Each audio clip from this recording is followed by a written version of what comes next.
Remember that they're changing my voice. Okay, remember that they are changing my voice. I'm not gay. This video is about Proverbs 30, verse 4.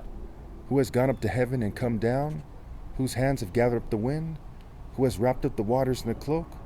Who has established the ends of the earth? What is his name and what is the name of his son? Surely you know. And surely you know also applies to the interpretation. See, first of all, people keep thinking of it in terms of the propaganda in popular culture.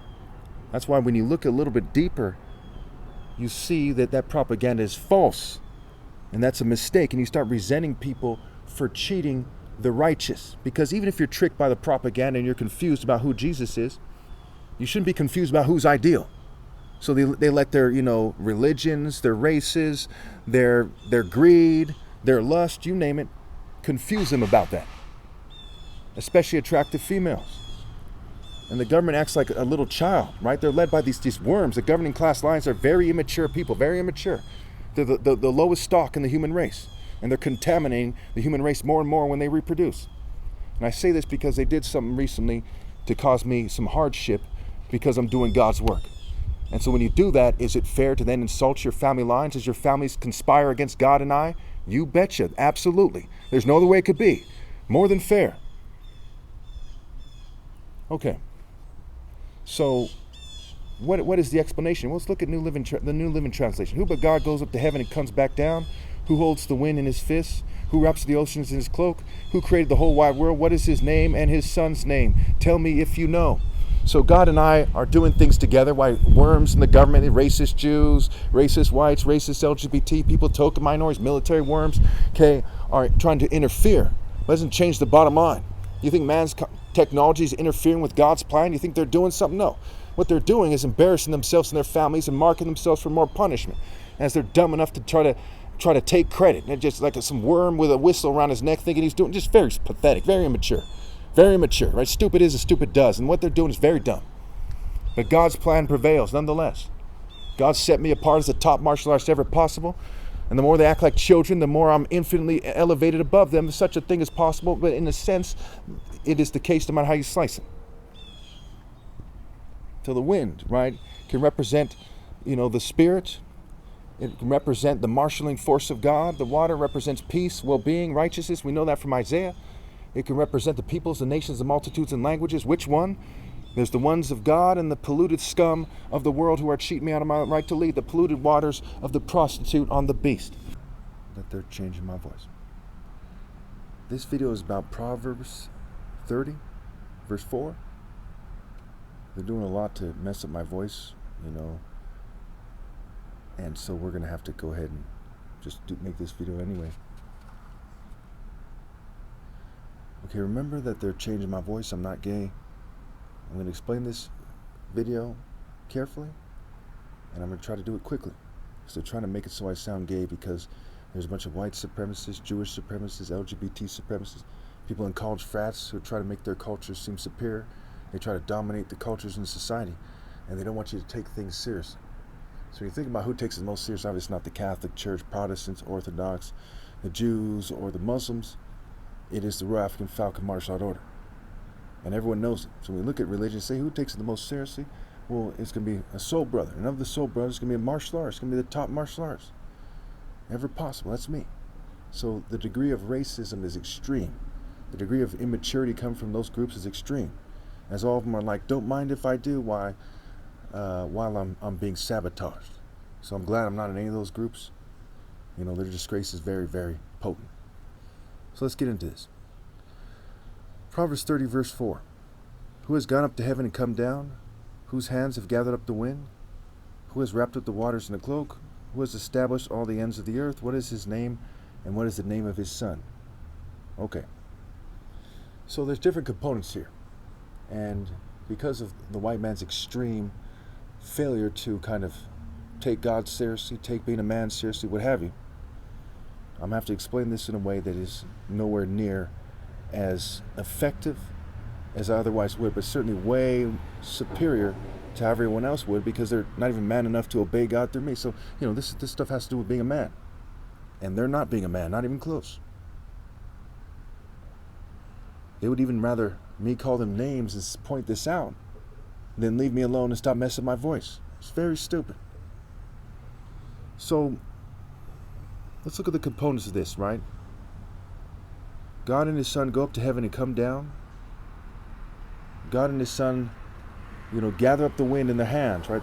The mark of the beast on the hands of the devil versus the hands of God gathering up the wind. Was wrapped up the waters in a cloak, right? The waters of life, righteousness, justice, well-being. The waters of the Spirit. The waters of adversity to the enemies of God, what have you.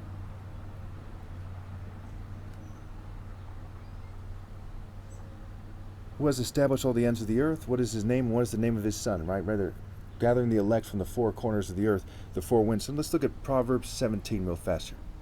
Proverbs 17:2. A prudent son will rule over a prudent servant. A prudent servant will rule over a disgraceful son and will share the inheritance as one of the family. The crucible for silver and the furnace for gold, but the Lord tests the heart. So it's saying that God is testing the heart of everybody, seeing who deserves to be given the place of the top martial artist ever possible, the heavenly warrior that defeats the beast. That's obviously me. Going down to verse 11. Evildoers foster rebellion against God. The messenger of death will be sent against them. So the prudent servant, right, with the heart that goes beyond everyone else, loves more, what have you, while they're acting like immature dogs, trying to mock the situation, rules over everyone else. God sets them apart. Psalm 2. God set me apart. God tested my heart and said, this guy is the top martial artist. Everyone else shrank to fit like some kind of punk. And verse 11 says, evildoers foster rebellion against God. The messenger of death will be sent against them. Right, Christ? Christ, am a messenger. The angels are messengers, angels and angles. The angle of death through God's son, me, is sent against the inhabitants of the earth for their rebellion. So Proverbs 17 verse 11 is helping you understand Proverbs 30 verse 4. Remember, Proverbs is a book in the Bible to understand all the other books in the Bible, to understand Revelation, understand Genesis, you name it. Psalms. Verse 13, evil will never leave the house of one who pays back good for evil. So it's eternal punishment. So God's son goes up to heaven with God and comes back down in the Spirit of God. And because of their rebellion, evil never leaves the house of all those people who aren't obeying God through me, and people shouldn't reproduce no matter what. Verse 14, starting a quarrel is like breaching a dam, so drop the matter before a dispute breaks out. What is a dam, right? It holds back water, right? The water of affliction. We see in the Bible, right? Look up the phrase, the water of affliction, the water of adversity, right? The bread of adversity, and the water of affliction, rather. So the water can be the Spirit of God that helps the righteous, and the Spirit of God severely punishes the wicked. And just by, they think that by sabotaging me it somehow helps them, it makes it worse. So they're starting a quarrel. The problem is that they're starting a quarrel with God by cheating me out of my right to lead, by self-directing the Freemasons, the government, the military, you name it. And that is breaching the covenant. It's like breaching a dam, and they weren't supposed to do it. They're supposed to catch the mistake. It says, drop the matter before a dispute breaks out. When they start thinking, hey, maybe we should cheat, and obviously they shouldn't. Jesus. They should have dropped the matter, but they didn't. The dispute broke out. I'm 44, going to be 45 soon. We have a serious problem and an extreme and potent dispute as they're arguing with God. And some of them are dumb enough to say, well, they don't want to argue with God. They just don't want to give God's son his rightful place. God said, look, I am commanding you all to obey my son. If you do not do that, you are quarreling with God, you idiot. And because you're insulting God by playing stupid about the implications of what you're doing, your eternal punishment, your offspring's eternal punishment are increased. In fact, that's the next verse. Acquitting the guilty and condemning the innocent, the Lord detests them both. Going on to verse 19. Whoever loves a quarrel loves sin. Whoever builds a high gate invites destruction. So those who are blocking people from obeying God through me, they're inviting destruction, especially on themselves and their families, their offspring. So what it means by loving a quarrel is they love it in the sense that they're doing it. They don't necessarily get kicks out of it to the extreme, but they keep doing it.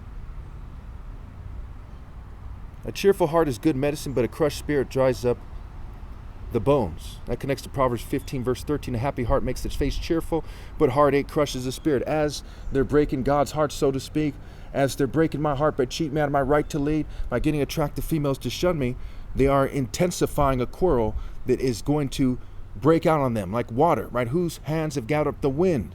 The wind that is the wind of God's strike and the storm of the Lord, right? Christ coming back on a cloud, right? Isaiah 30, cloud burst, thunderstorm, and hail. The wind that gathers up the elect, the wind from the four corners of the earth, figuratively speaking. The wicked accept bribes in secret to pervert the course of justice. That's verse 23. Notice that's after verse 22, which connects to Proverbs 15:13. Verse 24, discerning person keeps wisdom in view, but a fool's eyes wander to the end of the earth. So while they're quarreling with God, they're focused on maybe their job or the worldly matters in their family. They're focused on maybe the economy, maybe immigration. These things are important issues, but they're nowhere near as important as what everyone should be putting first, which is being right with God. Why are you here in the first place? Are you here to act like a sissy and cry about your family? Maybe they're being deported, maybe they're being abused, maybe they're poor, maybe they're sick, okay, but these are petty issues compared to not being morally precise. People die, people go through hardship. Stop acting like punks and put God first. And when you're praying to God, acting like you can act like a punk and magically go to heaven or be helped by God, it's insulting God. The Lord is a warrior. The Lord is his name. Life is a warrior test. People evolved for hundreds of thousands of years, in nature, in the jungle, in the desert, in the snow, in the forest, in places where there's a lot of adversity. So God's forcing them to be a warrior. At some point, they put their weapons down and start acting like a sissy. Or they pick up guns and forget what martial arts are and start acting like a punk. And so it's insulting God when people they have a certain kind of cultural memory, a certain collective consciousness of the history of martial arts and being a warrior, natural warrior, right? Supernatural through the natural, what have you. And they're instead shutting it out because of their sins, because of their addiction to their sins. And they're then saying, hey, why won't God help me do this or that? And quite often when they get help, it's from the devil, and then they insult God more by thanking God that the devil helped them. Think about how ridiculous that is. That's why Proverbs says whoever forsakes instruction, right? Whoever rejects the commands of God, even their prayers are detestable. Think about it.